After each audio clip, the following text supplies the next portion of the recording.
this is an iHeart podcast. Guaranteed human.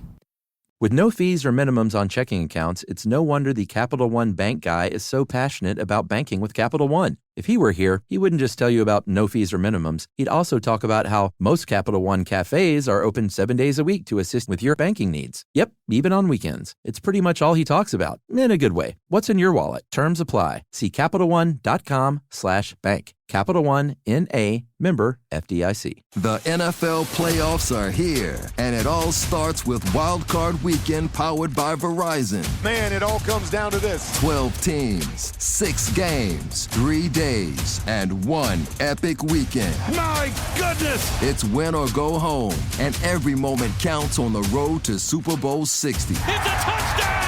Wild Card Weekend powered by Verizon. January 10th through 12th. Visit watch.nfl.com for the full schedule. Brought to you by the reinvented 2012 Camry. It's ready. Are you? Welcome to Stuff You Should Know from HowStuffWorks.com.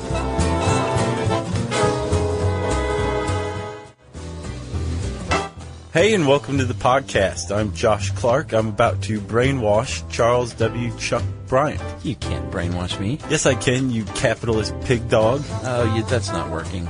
Oh, it will. Believe me. I haven't even gotten started, buddy. I'm so confident in my abilities to brainwash you that I can even tell you how I'm doing it while I'm doing it. You're going to come out on the other end exactly what I want you to do, which is a chicken. You do seem kind of, confident. Stare into my belly, Chuck. Whew, that's not brainwash, that's hypnotize. Hey, have you ever known anybody who's brainwashed? Do you ever known a cult member? No, but why do I have a feeling that you have? I've met cult members before. Of course you have. I have. In your drum circles? They were part of the Kashi yoga cult. Really? Uh-huh. Wow. Yeah, totally nice, harmless people, but they were part of a cult. And they didn't do a Heaven's Gate deal? No, no, actually they do quite the opposite. They make like sandwiches for homeless people and stuff like that. And they don't wear Nikes?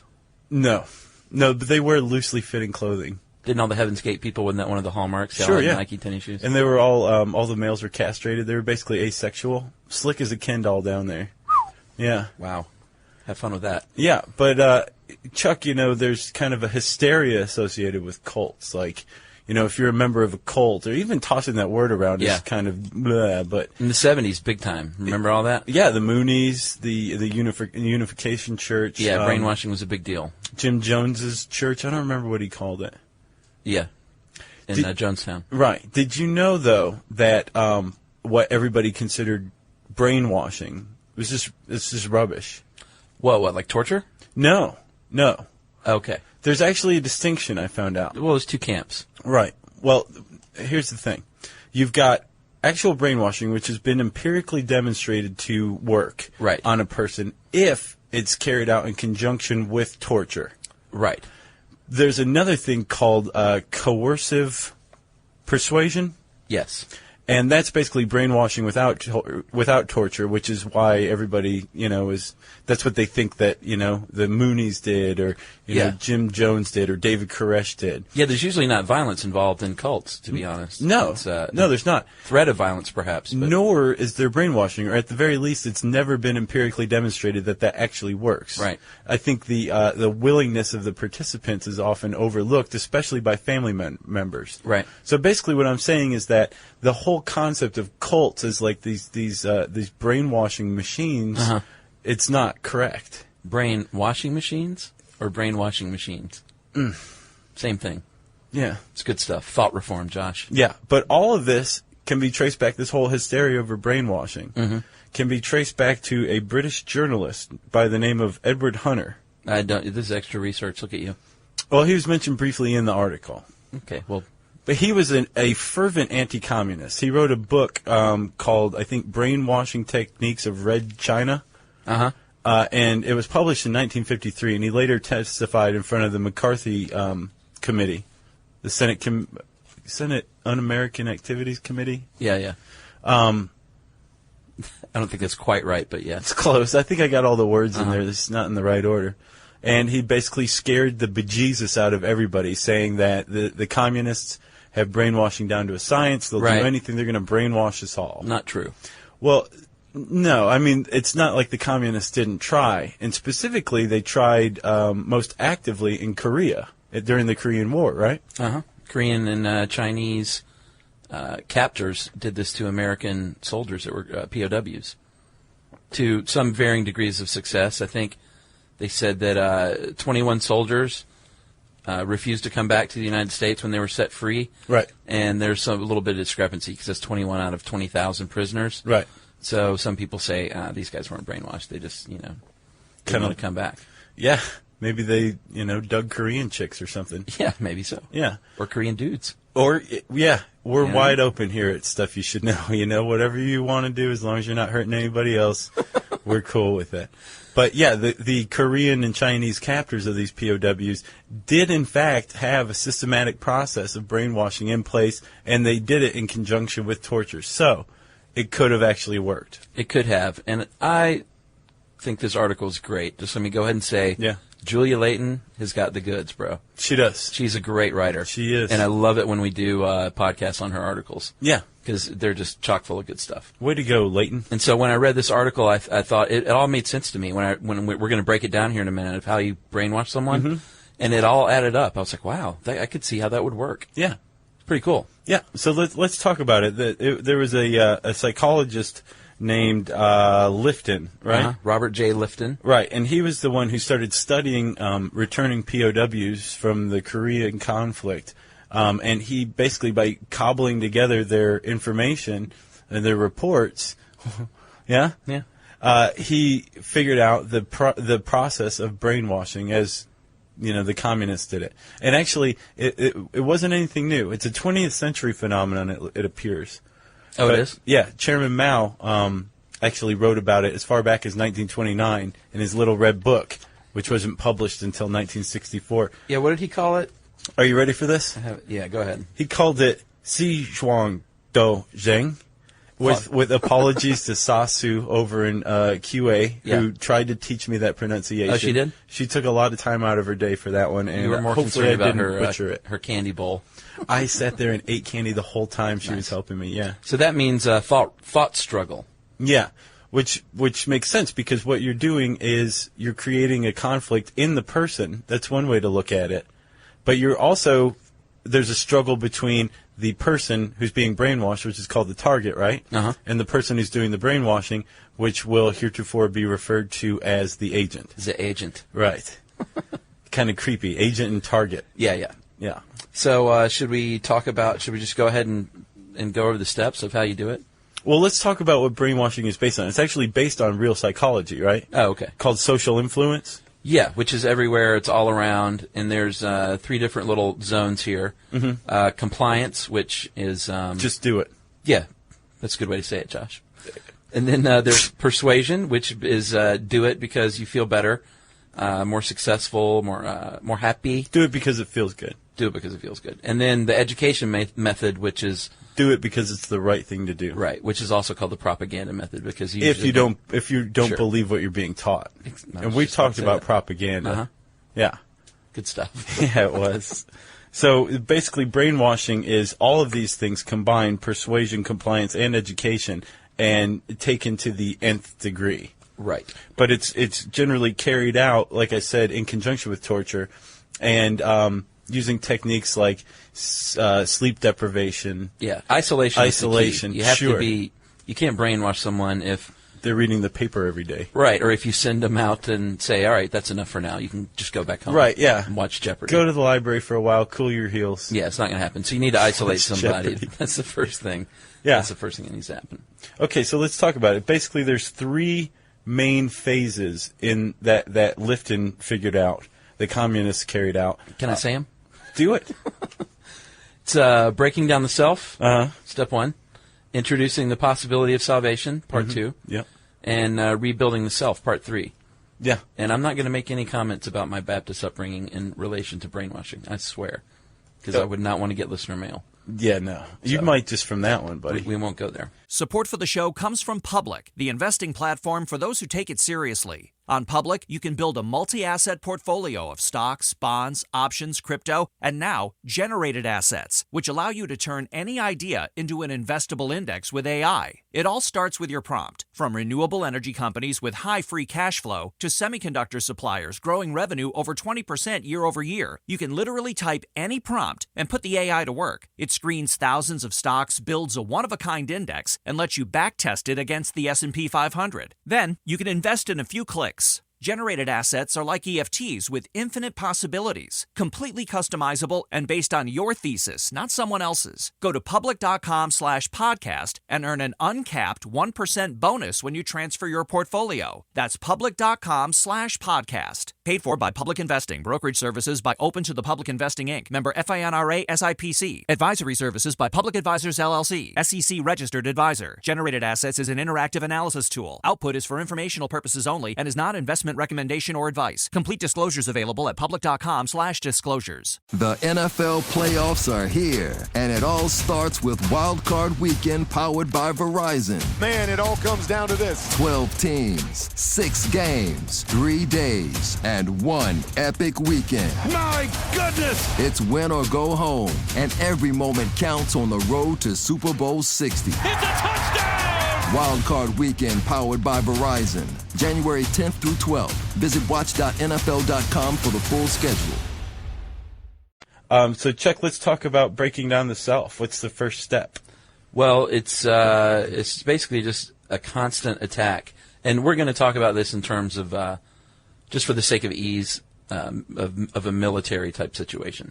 Like you've got a soldier that you've captured. Yeah, this is the one that's been proven to actually work in. Yes, we're not going to military situation, prisoner of war, torture. So basically, that's when it's you're not defending your freedom. You're not doing anything good. You're not a man. You're not a soldier. It's just a constant verbal assault on the senses, breaking you down. Right, and you're actually saying you're not what you think you are. Like Chuck, if I wanted to brainwash you, I would start with Chuck. You are not a hipster. You are not a hipster, Chuck.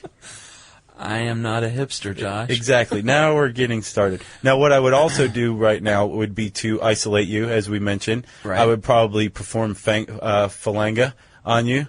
Which is? What do you think it is? I don't know. I would perform phalanga on you. It sounds like something involving beads and sticks. And oils and stuff? No. Actually, it does involve sticks, bamboo canes. It's actually beating the soles of the feet with bamboo canes. Yeah. Hurts like you would not believe. I bet. Believe me. Yeah, I bet you've been caned. And actually, also this isolation thing. One of my friends told me about. I guess he's found it in like the Kubark manual, which I've yet to see it. Mm-hmm. But it's called birthday party. And if you're trying to disorient somebody or break their grip on reality, one of the things you could do is you're assaulting them verbally, you're attacking them, and then all of a sudden in the middle, everybody comes in wearing birthday hats with a cake, and you celebrate this guy's birthday, and everybody's hanging out, talking, eating cake, kind of fraternizing with the target, and then all of a sudden everybody leaves, the party's over, and then you get back to business of torturing them, and it just completely throws them off. Really? Yeah, because you're assaulting them, and then the next thing they know, they're celebrating your birthday, and it's not even your birthday. So, you have no idea what's going on any longer. What you're trying to do is disorient the person. Okay. So once you start to become disoriented, you begin to lose your grip on reality. Right. And once that happens, you move in with the guilt, telling them that what they're doing is actually very bad, and their mission is bad, and they're evil, and they've sinned, that kind of thing. Like I would tell you, Chuck, you are not a hipster, and you should feel poorly about the state of your goatee. How long have you worked on this? All morning? This is off the cuff, buddy. BS. No. Okay. So now I'm beginning to slip further into your the palm of your hand, Josh. Yep. And now you are going to move in at me with self-betrayal, and that's basically when I need to agree that I'm bad. So I'm starting to lose it to the point where I'm starting to say, yes, I am bad. So you do feel your goatee is shoddy.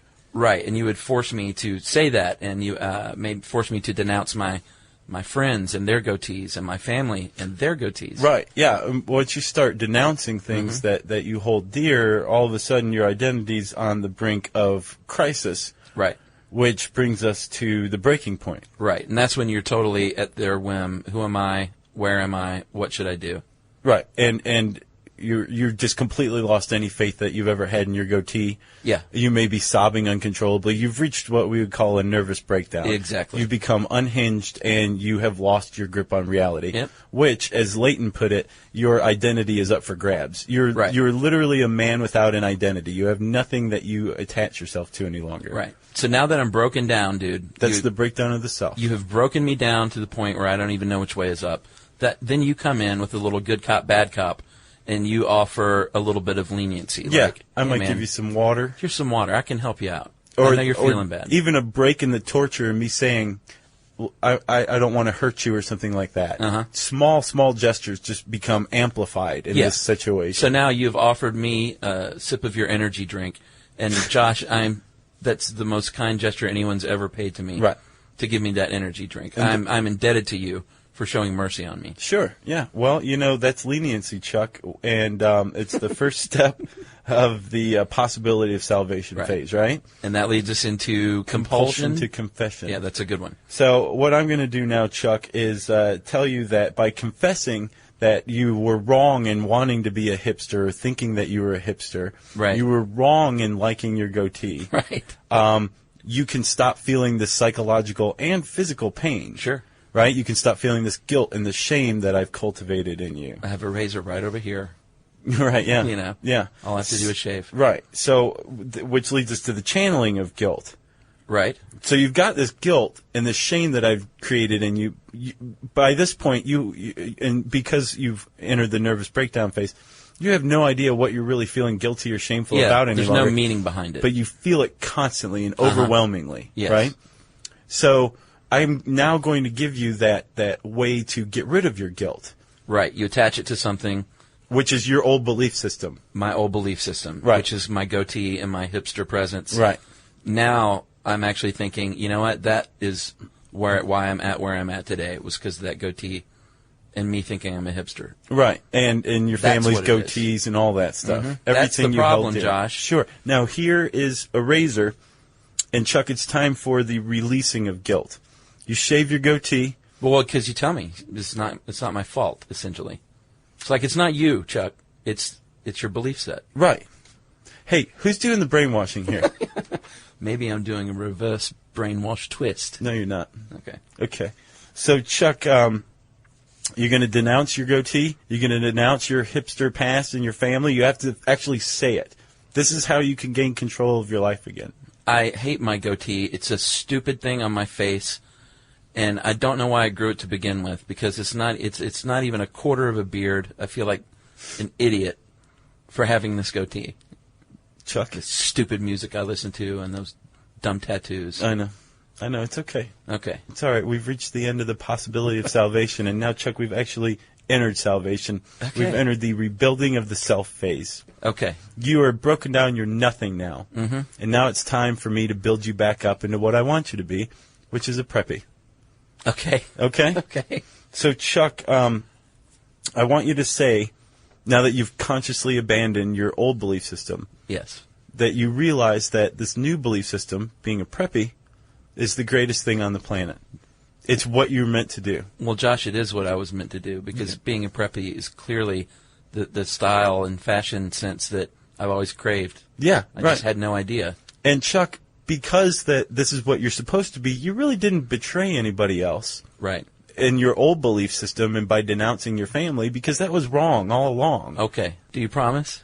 I do promise, Chuck. Okay. Now here, Chuck, I want you to take this Argyle sweater. Don't put it on. Okay. Don't put it on. I want you to drape the arms over your shoulders. Can I rub my face on it? Oh, in a minute, Chuck. Okay. I want you to take the cuffs of the sweater and roll them together. Yes. So that now you have this sweater over your shoulders, and it won't fall off because the sleeves are attached now. Are you trying to make me a preppy, or are you trying to send me back in time to 1984? Chuck, I'm in control here. Okay, right? Sorry. You've been isolated for months. You're just grateful I have an Argyle sweater for you. I am. Thank you for the sweater. It warms my chest. All right, so Chuck, are you consciously choosing this new belief system, preppydom? I do choose preppydom. Are you prepared to eat an alligator? I am prepared to eat an alligator. Do you want penny loafers more than you've ever wanted anything in your life? With pennies in them.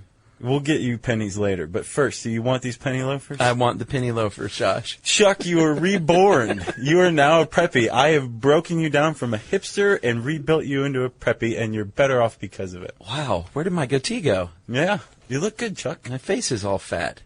No, it looks good. I mean, we'll work on that a little bit, sure, but we got to get you tan first. Nice little bit of role-playing there, Josh. Yeah. So it all makes sense to me. When you look at those steps, you break someone down, and then you offer them a grain of bread, a morsel, and then you gain their trust, and then you rebuild them. And when you look at these cults, and not the prison of war in this case, but when you look at the cults and some of these people that may be involved, they may be to that breakdown stage, already. Yeah, I went to actually, I hate this. This is like, if I could cut parts of my brain out, I would cut this memory out. What'd you do? I went to a weekend-long New Age convention, and dude, it was rough. I was walking around just like, you people will buy into anything. And it wasn't like I just scoffed at their beliefs or the people who were peddling these beliefs. I just thought it was sad that these people were walking around looking for anything to attach themselves to, anything that they could define themselves with, and were completely abandoning any thought of creating their own identity. Right. They had to attach it to something else. And it's clearly, it's not just New Age people. Sure. You can make the case that it's anybody who uses something as a crutch, whether it's, church or whatever, right? Sure. But yeah, this one particularly stuck out in my head, this New Age convention. So, apparently, and Chuck, this is why I could never actually brainwash you. It works better on some people than on others. Right. People who have a weak sense of identity.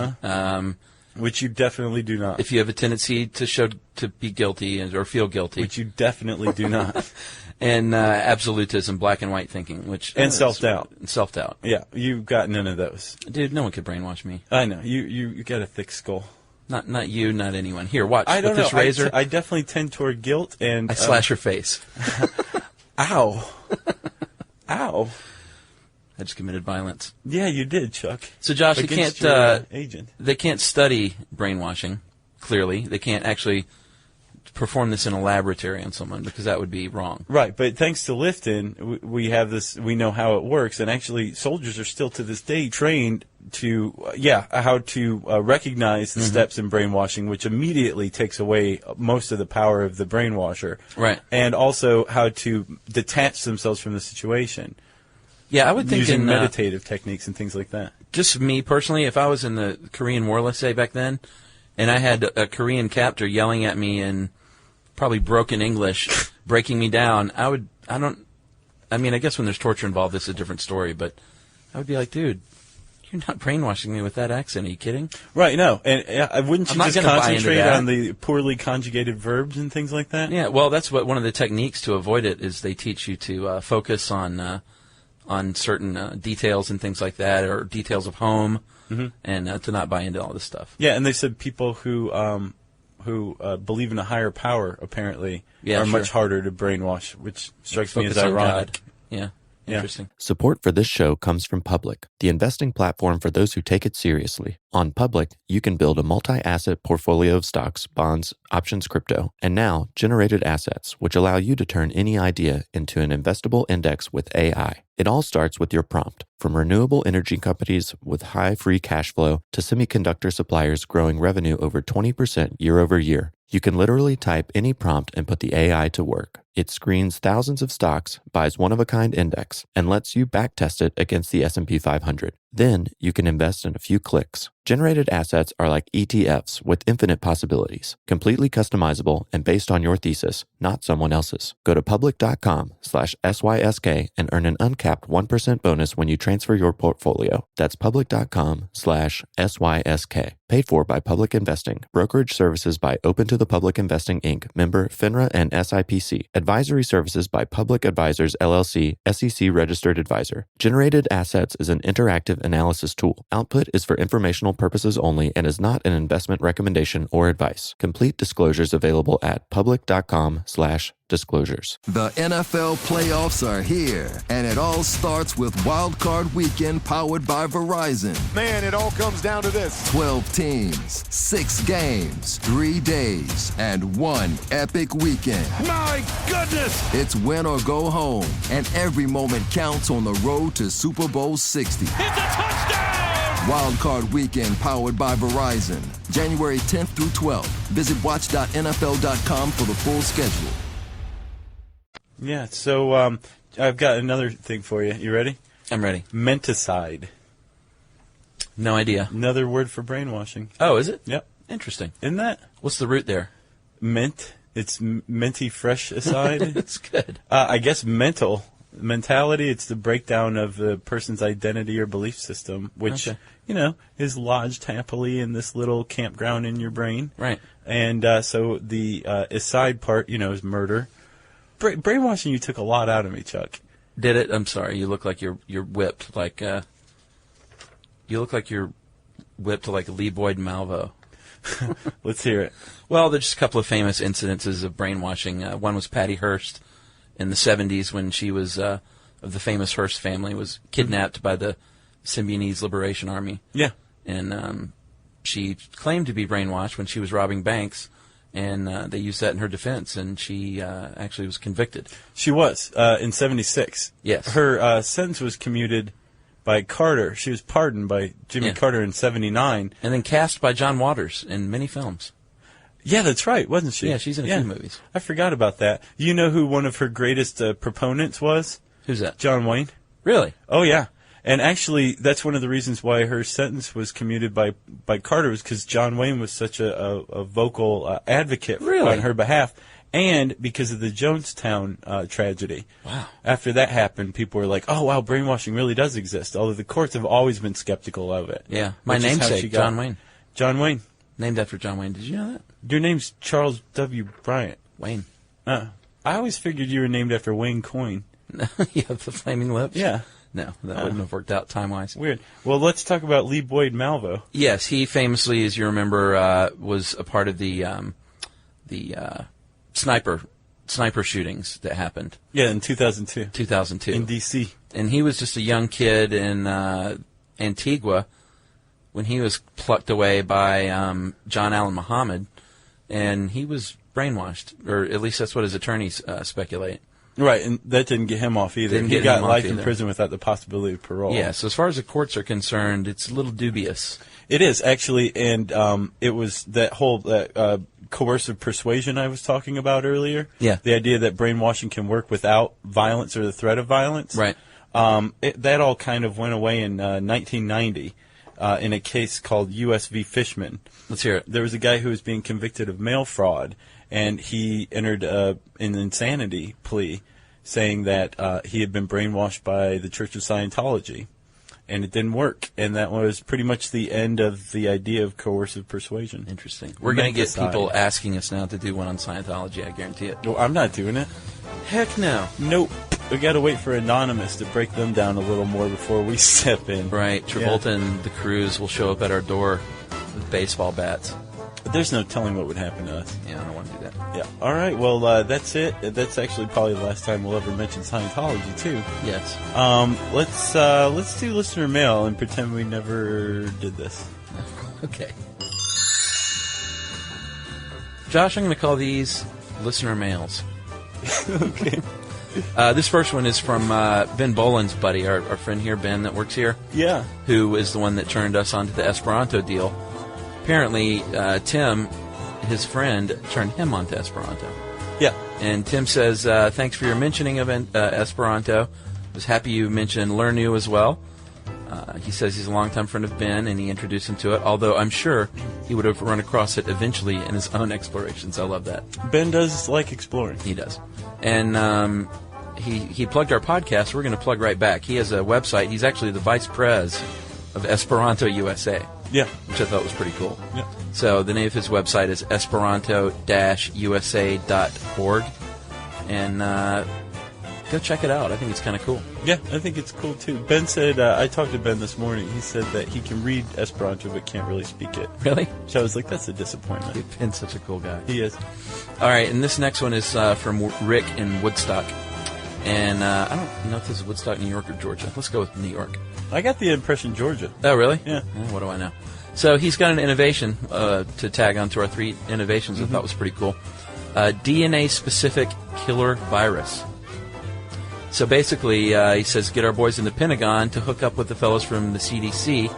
You engineer a virus, which is highly contagious, airborne, and bioengineered to only target one person on Earth. So he... The unluckiest person on Earth. Yeah. Well, he said Osama bin Laden. Like, if we get some of his DNA, make a virus that would only kill him, release it to the masses in the Middle East, it'll be contagious, it'll get around to him eventually, and kill only him. I don't generally advocate killing, but that is a fascinating concept. Pretty interesting. Yeah. He's like, what if you could have taken out Hitler with no bloodshed, essentially, or bin Laden? So I thought it was kind of interesting. He said that it still has 1 or 2 kinks, but so does teleportation. So, touche to you, Rick. 1 or 2 may be a bit glib. Yeah. Yeah. I also want to give a shout out about the Innovations podcast to Dylan, who emailed us, and I engaged in a very spirited debate over whether or not teleportation was a good thing right now. It was good. It was very intelligent. You raised some really good points. Debate, and I was interrupted. Yeah. I'm sorry. Too. Now, you guys, it was good. That was a very well thought out answer. So yeah, I smacked him down pretty hard. No, it was in good spirit though. It was nice. Agreed. So if you want to engage in a spirited debate with Chuck or me, just probably Josh. not going to happen actually. You can send us a come on to Stuff Podcast at howstuffworks.com. For more on this and thousands of other topics, visit howstuffworks.com. Want more How Stuff Works? Check out our blogs on the howstuffworks.com homepage. Brought to you by the reinvented 2012 Camry. It's ready. Are you? At CVS, it matters that we're not just in your community, but that we're part of it. It matters that we're here for you when you need us, day or night. And we want everyone to feel welcomed and rewarded. It matters that CVS is here to fill your prescriptions and here to fill your craving for a tasty and, healthy snack. At CVS, we're proud to serve your community because we believe where you get your medicine matters. So visit us at cvs.com or just come by our store. We can't wait to meet you. Store hours vary by location. The NFL playoffs are here, and it all starts with Wild Card Weekend powered by Verizon. Man, it all comes down to this. 12 teams, 6 games, 3 days, and 1 epic weekend. My goodness! It's win or go home, and every moment counts on the road to Super Bowl 60. It's a touchdown! Wild Card Weekend powered by Verizon. January 10th through 12th. Visit watch.nfl.com for the full schedule. This is an iHeart podcast. Guaranteed human.